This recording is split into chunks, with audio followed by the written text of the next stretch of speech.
You are listening to a Clarkesworld Magazine podcast with your host and narrator, Kate Baker. Greetings, Clarkesworld citizens. I hope this podcast finds you extraordinarily well. This is our first story for the month of December. We made it another year. Well, I should say that. Probably on January 1st, but I'm just going to chance it, knock on wood. And I hope that as the holidays approach for you and yours, that settling in, listening to a podcast brings you a little bit of joy, of solace, of peace as we stumble towards 2022. Thank you for your support of this magazine, always. From listening to spreading the word about our magazine via Twitter, Facebook, your friends, colleagues, for subscribing, to going to patreon.com/Clarkesworld. You mean the world to us. We cannot do this without you. So thank you. Our first story is titled The Cold Calculations. It is by Aimee Ogden. Aimee Ogden, who can be found at aimeeogdenwrites.wordpress.com, is a former science teacher and software tester. Now she writes stories about sad astronauts and angry princesses. Her novellas Sun Daughters, Sea Daughters, and Local Star debuted in 2021 from Tor.com and Interstellar Flight Press, respectively. And her short fiction has also appeared in Analog, Escape Pod, and Beneath Ceaseless Skies. With Bennett North, she edits Translunar Traveler's Lounge, a magazine of fun and optimistic speculative fiction. So, my dear listener, I hope you can sit back, relax, and let me tell you a story.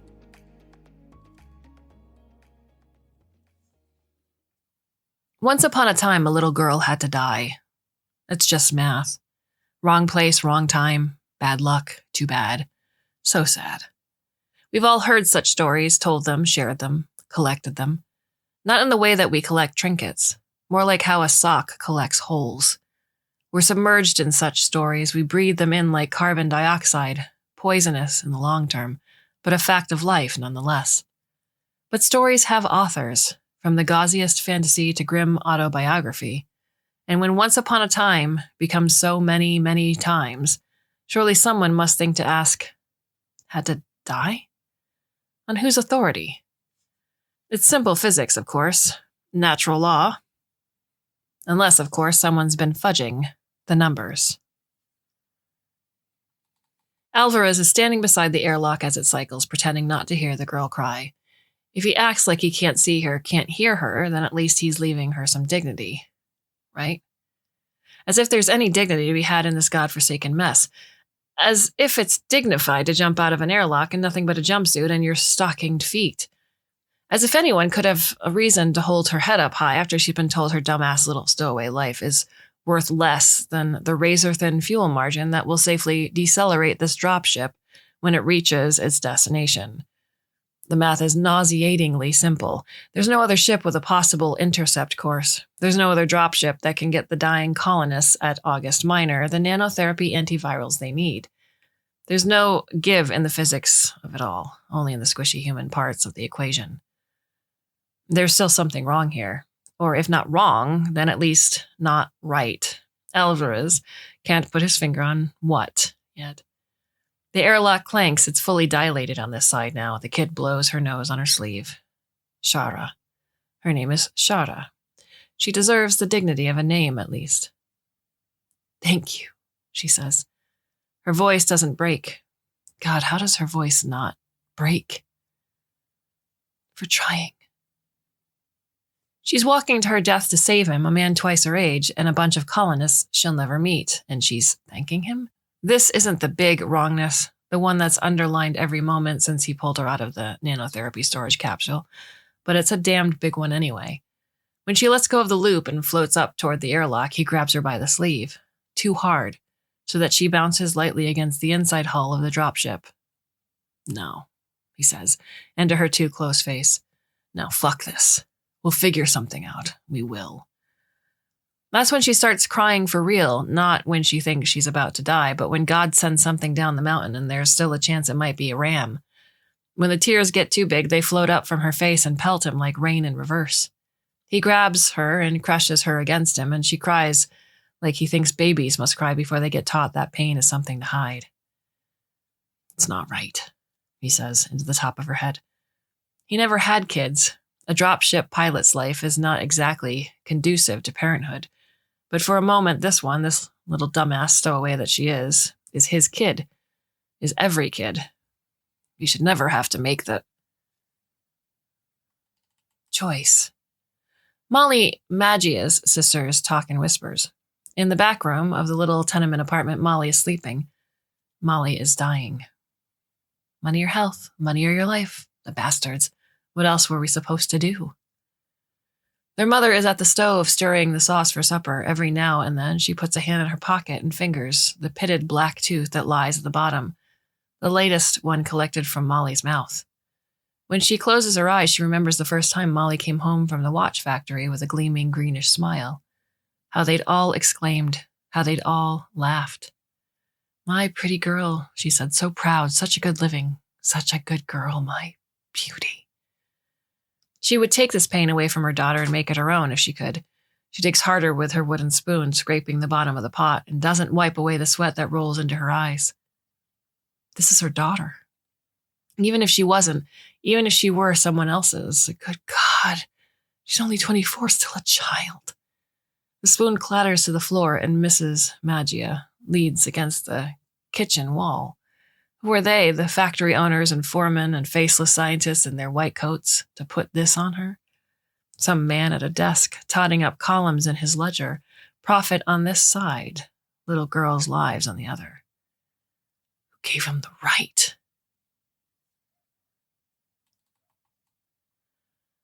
No one gave them the right. It's something that they took, and it's not something one woman can snatch back all on her own, not even when the little girl who had to die upon that dime was her very own. Armed only with the cheap-ass screwdrivers from the ship's repair kit, Alvarez and the kid do their best to tear the dropship apart. The ship wasn't outfitted with the proper tools to be strip-mined from the inside out. Hindsight is, as ever, a bitch. Together, they check anything they can get out the airlock. Cleaning supplies, every last scrap of food, Alvarez's spare uniform, and all of his bedding that can be torn loose from the wall. They even managed to rip one of the metal panels lining the ship's interior, one that hadn't been screwed in squarely. They rest or flush and refuse to budge. The lone panel goes out the airlock anyway, one more piece of space junk. Hopefully it doesn't become another dropship's urgent problem someday, but space is big, and the inside of the dropship is small. They do the math, with each piece of mass that goes flying off on a new career as interstellar jetsam. They crunch the numbers, and the numbers crunch back. It's not enough. Not enough to add up to a single scrawny kid with her whole damn life ahead of her. If he could flush the whole water system and run dry all the way into August Minor, that would be more than enough, but he can't find a manual release. Not on the hardware itself and not in the emergency handbook in his handheld. And there's an emergency rationing shutoff if he tries to draw too much at once. Water, water everywhere, and not a drop to sink. I'll do it, Shara says as he curses out the plumbing. Her tone is leaden. Too bad he can't throw that out the airlock. It's my fault anyway. I wanted to see my mom and dad. They'll die along with everyone else if these supplies don't get to there in time. It's fine. It's not fine. He punches the water filtration unit, which does no harm other than sending him rebounding across the ship. Just let me think. There's something I'm missing, I know it. There must be a way out. No one had to die. Rusiev mops his brow with a handkerchief as he and Yuri trudge together up the cement-block stairwell. They keep moving, their voices buried beneath the echo of their footfalls. It is not safe to stop. Every ear is always listening. It's not safe to return to Rusiev's apartment.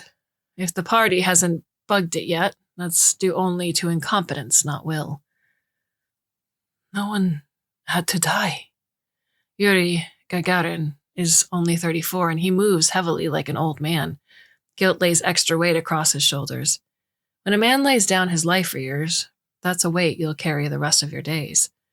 Vladimir Komarov knew what he was doing, who he was saving when he stepped aboard the Soyuz 1. But he did anyway. We all knew the flight was doomed.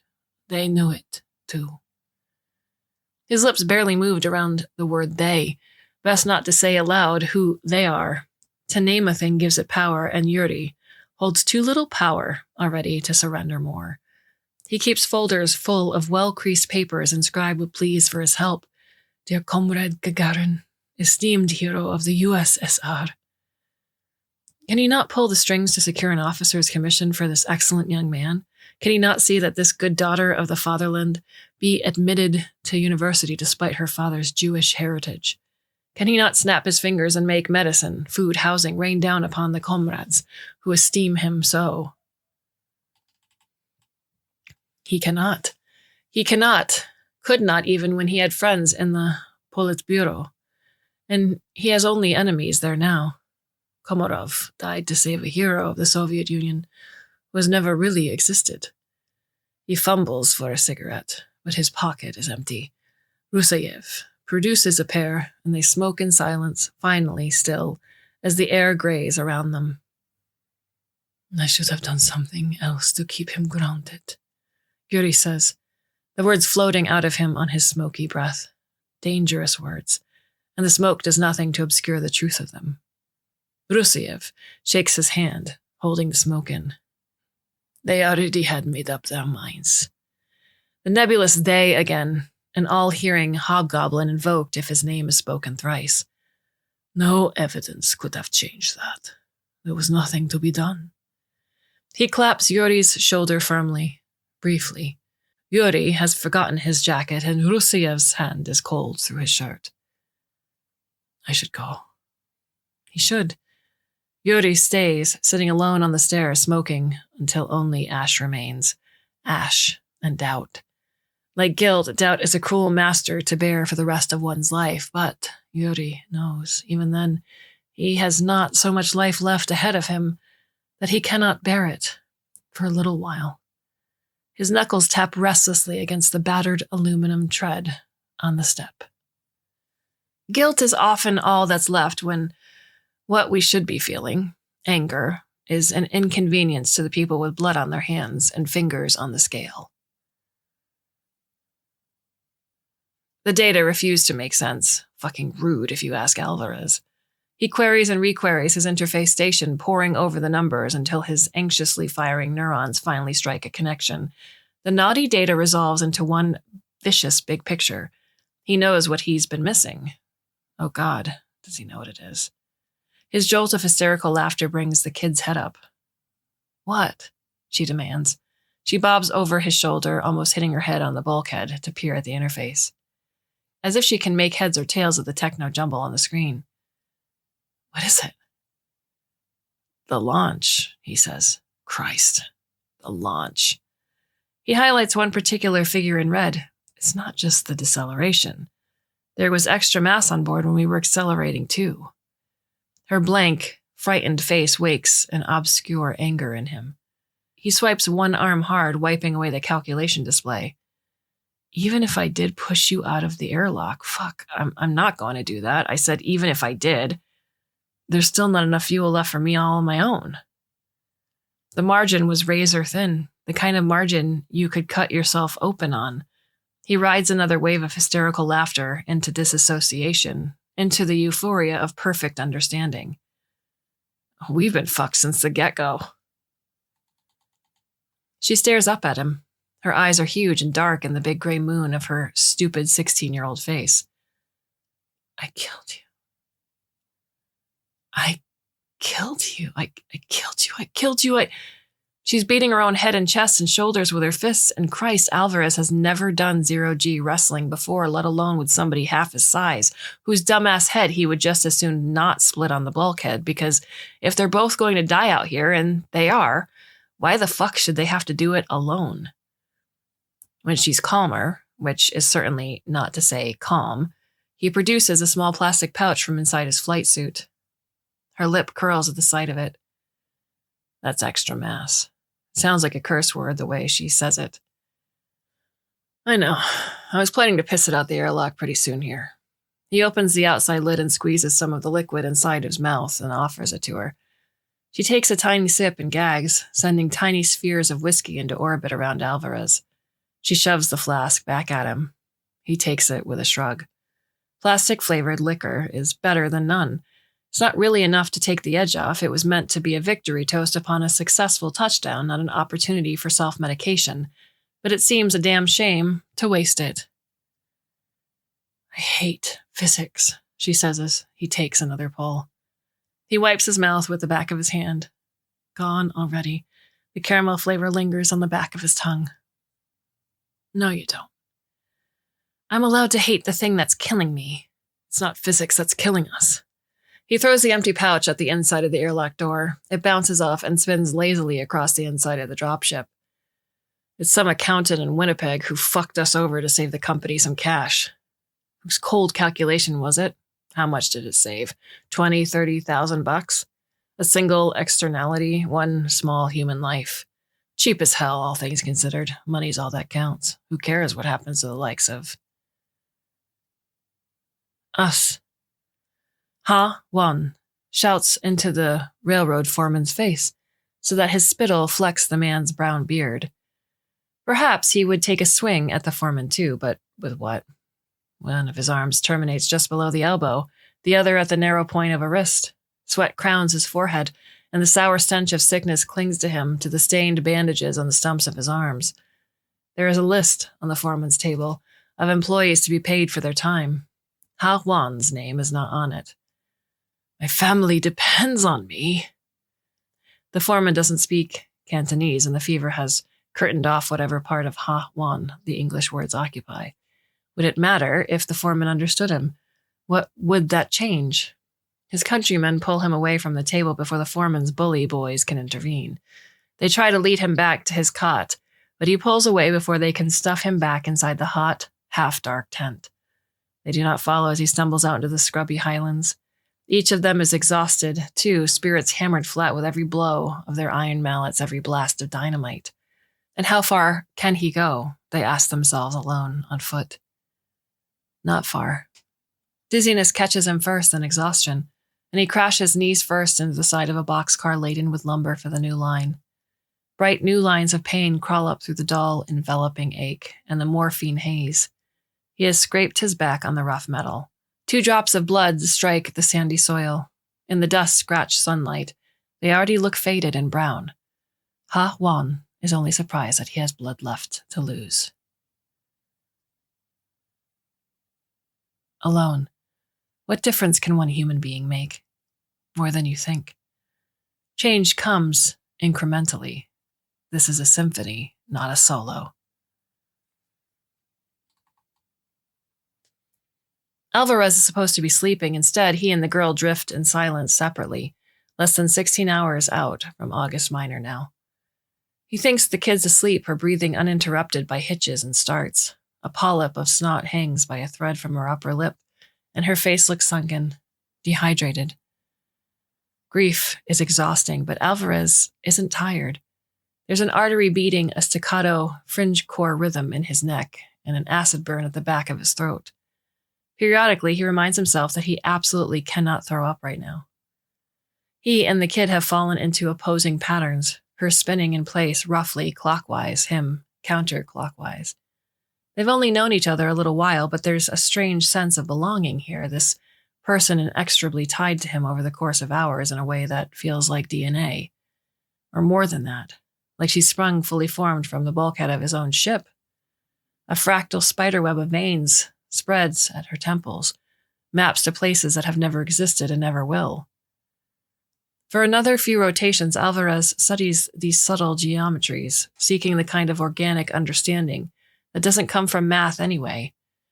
Then he uses one hand to quietly push himself toward the computer. One more set of numbers to crunch between her and oblivion. The math doesn't cooperate willingly, but Alvarez doesn't ask nicely. He smashes the physics wide open like his own personal piñata, bashing it with calculations on fuel reserves and trajectories and human gravitational tolerance. There should have been fail-safes and backups and extra reserves. There should have been possibilities. Possibilities other than the company literally nickel and diming 2 people to their deaths. There should have been a world where this story has a happy ending. No, fuck that. There should be a world where the story has an ending at all. Because as Alvarez sees it, staring down the sawed-off barrel of the ugly math, staring down the long line of failures and accidents and miscalculations just like this one, it's never actually gotten around to ending before. It's the same goddamn story told over and over in Mobius loop of tragedy. Once upon a time, the people in charge told some peons they had to die, so they did. Rinse and repeat. He pauses, eyes unfocused, staring into his screen until the numbers blur and run. How much pain has he already poured into this job? The backaches, the solitude, the exoskeleton he had to cram himself into whenever he gets to spend a hot minute on the ground somewhere. Pain is the only truly renewable resource, and it's the only asset the corporation has ever stinted with. He swipes away his calculation and keys in a simple message. Then he pushes off and glides silently across the capsule to the airlock control. His hands aren't shaking. He thought he'd be more nervous, but his neurological system can't work up a proper panic, dulled by the booze or short-circuited by the recent excess of adrenaline. The cover flips up. He flexes his hands. He'll have to move fast before the kid realizes what's happening. He keys in the control sequence. The first door cycles open. He moves. A wiry hand latches onto the back of his suit. No! The girl screams as they flip end over end away from the airlock, a graceless ballet. No, don't. Let go. Shit. He struggles to free himself, but her grip is strong and she clings to his back like a strangling vine. I wasn't going to push you. I know what you were going to do. Her shriek in his ear makes him wince and they rebound together off the far bulkhead. You can't. I can. He doesn't want to hurt her, is the problem. It's like wrestling a lizard, one of those tiny little wall climbers that were always all over the house where he grew up in Iowa. Fast and sneaky, but so small and fragile. He tries to pull her up and over his head. Let go. She's less concerned about hurting him. Her fingers snag tight in his jumpsuit and she draws blood through the cheap fabric. Damn it, he hisses, but the jolt of pain is enough for him to tear her loose. He pushes her away, and the momentum sends him flying toward the airlock, her away from it. She scrambles to reorient herself, too slow. He keys the code on the other side of the airlock, seals it shut between them. It's okay, he shouts through the metal door. She bangs on the other side, swearing viciously. The ground crew at August Minor will talk you through deceleration. You don't have to land a ship. They'll be able to send a local shuttle up for you. This isn't fair. She screams, which is a stupid-ass thing to say, but she's young, so he lets it go. Stop it. Stop it. You can't do this. Again, I think you'll find I can. He grins crookedly, then remembers she can't see him. I've made my decision. It's okay. In fact, I've never been more sure in my life. Humasha's fingernails have splintered against the brown-stained stone of the garment factory wall. It's already 90 degrees in Savar Uspazila, and the dust and humidity make her feel as if she's breathing mud. Child, there are still people alive under there. I swear it. Help me dig. She doesn't know the young woman standing beside her. She doesn't work on Humasha's line. Cut in her forehead has masked half her face in dust-caked blood. A careless hand has painted bruising all around the wound, too. Auntie, no. Either she's younger than Humasha guessed, or fear throws her voice high and small. Come away from there. It's not stable. The building wasn't stable when they walked into work that morning either, or any other day that week. Some accountant, perhaps on the other side of the world, had decided that a sturdier factory wasn't worth cutting into the profit margin on cheap t-shirts. Didn't you hear me, girl? One lump of rubble comes away under her weight. There are so many, many more that remain. And the voices of the trapped are small and far and frightened, lost in a man-made underworld. Somewhere, above ground or below, someone is weeping. They are still alive down there. The girl shuffles back. Blood drips from the point of her chin onto her pink shawty. 1 spot, 2, 3, a constellation in miniature. I don't want to join them, Auntie. Humasha is not young, but age has not made her weak. Her ankles and knees pop as she forces herself upright and grabs the girl by the wrist. You think you're better than them? You are spared. Special? She shakes the girl by the arm. It's luck that we're up here and they aren't. That's all. You hear? It could always be you next time. You know what? You want someone else to dig when it's you at the bottom of the heap? The girl yanks her arm, twisting it out of Humasha's grip. They both stumble. The girl catches herself first and sets her feet. But she kneels and forces her fingers into the crack between two broken fragments of what used to be a wall. There shouldn't be a next time, she mutters and winces as she leans back against the rock's recalcitrant mass. Shouldn't, says Humasha, leaving 10 tracks of her own blood on the opposite side of the stone. She pushes, the girl pushes, the rock tumbles free. Fill your belly with shouldn't, and see how long till you're hungry again. There is another stone beneath the first, and they set their strength against that too. There is always another stone.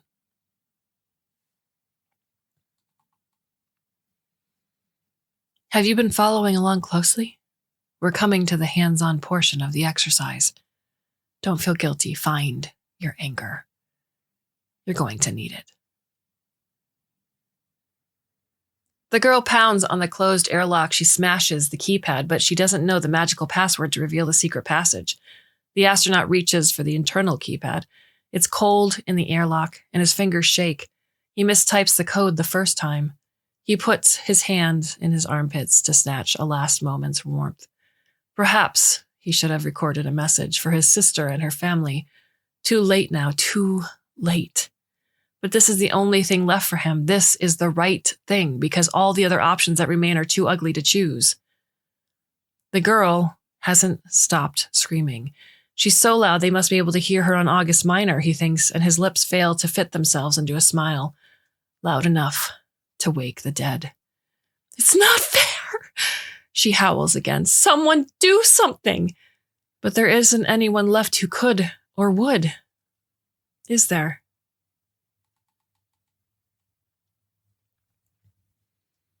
Somewhere, sometimes, a man sits behind his desk, killing a girl with a stroke of his pen. Not because he hates her, he feels nothing for her at all. To him, she is a simple tool, an externality, an inconvenient hunk of mass. It's never his fault that she dies, of course, even as he damns her over and over again. He's just doing his job. We must, the men at desks insist, chalk her death up to the cold, uncaring universe in which we live.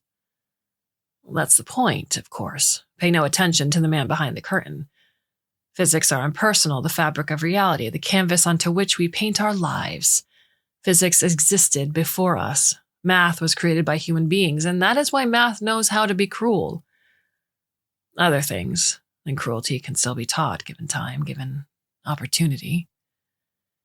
If one man can kill a girl with the stroke of a pen, what can the rest of us do?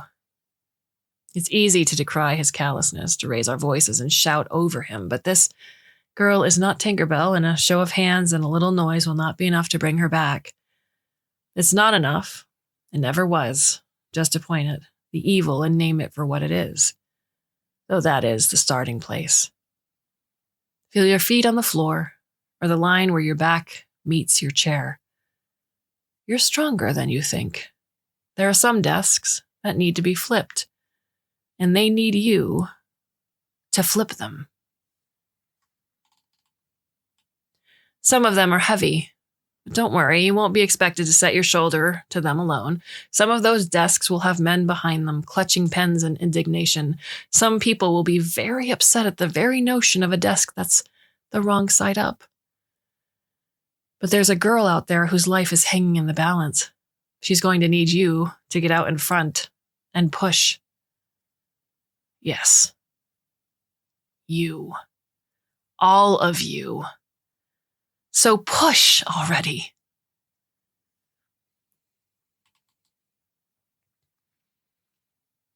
It's not fair. Molly, Magia's mother, pounds her fist against the kitchen wall. One, then the other, then both. Again, it's not fair, it's not fair. Her little girl, her angel, rotting alive in her own bed. She leans into the wall with all of her weight, driving her grief into the cheap plaster, and when her other daughters run into the kitchen to see what's wrong, she slaps them away and slams her whole body against the wall so that the little apartment trembles in its foundations.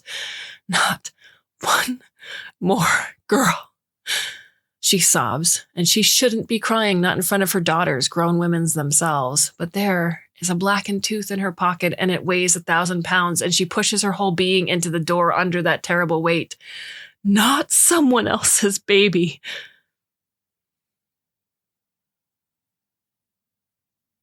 Someone do something. Yuri's knuckles twist harder into the aluminum strip on the stair. He grinds his fist down, though the rough pattern scrapes off a layer of skin and the blood squeezes between his clenched fingers. He could have stepped in. It could have been him instead. It should never have been anyone else. Not again. He pushes his hand into the stair until the bones in his wrists grind together. It's not fair. There can be, under the weight of injustice, a certain terrible strength, and it weaves itself into Wan's muscle and bone. His legs flex, and the air drives out of his body as he puts his back against the boxcar. His foot almost slips on the gravel, but he centers his weight and pushes again. There is a soft wail like the call of a far-off locomotive, and it is coming from his throat. One more great thrust, the scrapes in his back tearing anew, and the front wheel of the boxcar squeals its dismay. It does not tip over, though he would like it to, for the railroad runs on suffering as much as coal, but he pushes anyway. Someone do something. Humasha and the girl aren't alone. The emergency responders, the neighborhood, they dig together. They keep digging. There are people in the rubble. There are lives that might yet be saved rock by rock, pebble by pebble. Every last one worth the price in blood and toil to bring it into the light of the sun. Push! A medic yells, and 6 men and women set their shoulders against a fallen-in wall. They strain. Someone curses, another groans. The wall shifts and the wall moves. Daylight crawls over the cracked table that had been hidden underneath. A hand emerges, stretching, trembling. More hands reach down to meet it. You, too. It might not feel like much, your little body fighting the terrible gravity of that cold arithmetic. But it is so much. It is everything. It's all there is.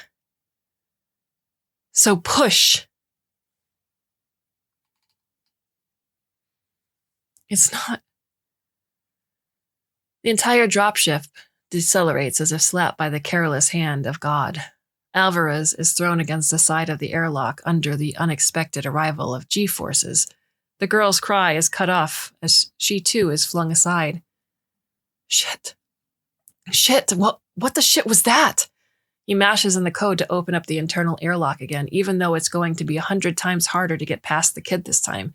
He has to make sure she's not concussed or hemorrhaging or otherwise a waste of a goddamn sacrifice.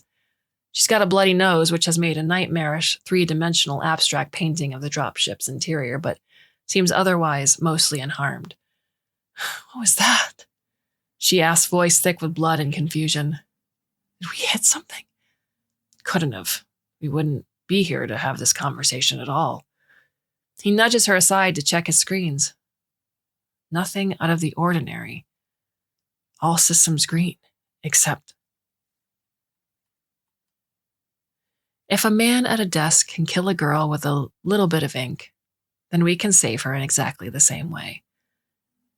There are more of us than there are of him. Break his pen, throw it out the window, and send the desk after it. This can't be right. He checks the readout again, double-checks it, does a quick and dirty visual verification against the star field visible through the porthole over his head. It can't be right, and yet it is. What's wrong? Too much for him to sum up, too much to explain away, except in one little word. Nothing. He bobs aside and shows her the screen that projects their trajectory toward August Minor. Everything is impossibly green. We'll make planetfall just ahead of schedule, 612 local planetary time. She doesn't blink, as if closing her eyes on the display will wipe it from existence. That's impossible. Yep. How could that have happened? Couldn't have. She clings to the pilot seat, adrift, still fixed on the readout. The glow of the screen paints her over with a pale green glow, and when she smiles slowly, her teeth shine in the dark dropship. Now what? Alvarez doesn't have an easy answer for her. When a miracle hands your life back to you, what do you do with that? How can you ever pay it back? I guess now I'll go home. Back to Earth, I mean. Home can mean a lot of different things to a dropship pilot. The ship hums gently around them, anthropomorphically innocent, as if it didn't nearly become their mutual coffin. Home. She's staring at the screens as if not blinking for a solid minute will make the readouts comprehensible to her. For her, home is the people waiting on August Minor. Why Earth? Well, that's where Company HQ is. Thought I'd pay them a visit. He keys in the deceleration sequence and smiles, his lips pulling tight over his dry teeth. Miracles are hungry things. He'll feed this one by living long enough to be a pain in the company's ass. There's a few desks there that I'd like to flip. You see, pain is a renewable resource. Time to see how well it burns.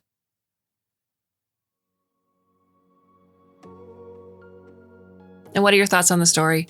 You can go to the newly designed Clarkesworld Magazine website, where if you go to the About Us page, all of our contact information is listed. Our email address, Twitter. But in case you just need it here, I'm Kate_Baker, and Neil is at Clarkesworld, and that is Clark with an E. We have a new slate of stories coming your way for the rest of the month. I do hope you can come and join us, should you so choose. And until then, my dear listener, I bid you a very fond and hopefully very temporary farewell.